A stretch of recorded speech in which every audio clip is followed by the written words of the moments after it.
Vendredi 3 février 2023, bonjour à tous, vous suivez le flash d'information.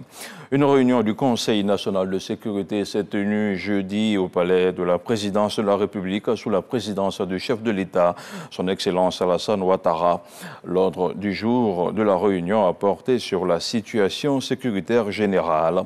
Le Conseil national de sécurité, à la suite de la présentation du ministre d'État, ministre de la Défense, note avec satisfaction que la situation sécuritaire est calme sur l'ensemble du territoire national.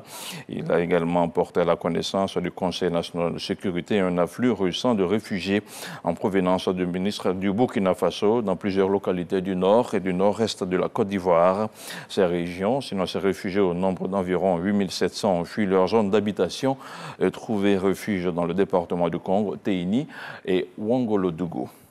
On reste au palais de la présidence de la République où le chef de l'État recevait jeudi le nouveau patron de la CGCI, une rencontre au cours de laquelle le président Alassane Ouattara est revenu sur le rôle crucial du secteur privé ivoirien dans la création de richesses nationales. Le compte-rendu de Viviane Aïma.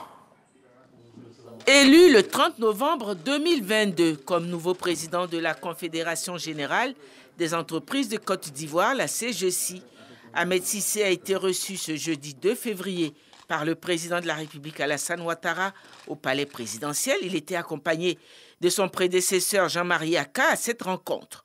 Le président de la République a prodigué ses félicitations au patronat ivoirien et a exhorté le secteur privé ivoirien à prendre toute sa place dans l'économie nationale. Je viens de recevoir le dirigeant du patronat de Côte d'Ivoire avec beaucoup de plaisir. Le président sortant, mon jeune frère Jean-Marie Akka, et le président élu Ahmed Cissé, que mon jeune frère, je les connais tous les deux très bien. Je sais qu'ils font un excellent travail et je leur ai dit, comme par le passé, que pour moi le secteur privé doit être le moteur de la croissance et le secteur privé par les Ivoiriens. J'ai beaucoup insisté sur le fait que la Côte d'Ivoire est un pays libéral, un pays ouvert, mais que nous tenons à ce que les entrepreneurs ivoiriens aient une place de choix dans notre politique. Donc nous travaillerons à cela ensemble. Je les connais, je sais qu'ils sont très compétents, très engagés, et ceci est nécessaire non seulement pour les investissements et les exportations, mais également pour la création d'emplois. La Côte d'Ivoire a des critères macroéconomiques particulièrement bons depuis quelques années.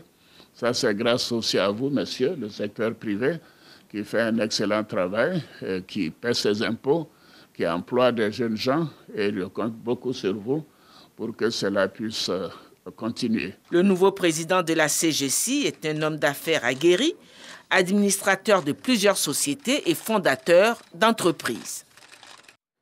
Les travaux du futur parc d'exposition d'Abidjan avancent bien. Ce site bâti sur 35 hectares au niveau de l'espace aéroportuaire comprend deux grosses infrastructures qui sont le Hall 1 qui occupe environ 5000 m² et la Convention Center qui fait plus de 52 000 places assises.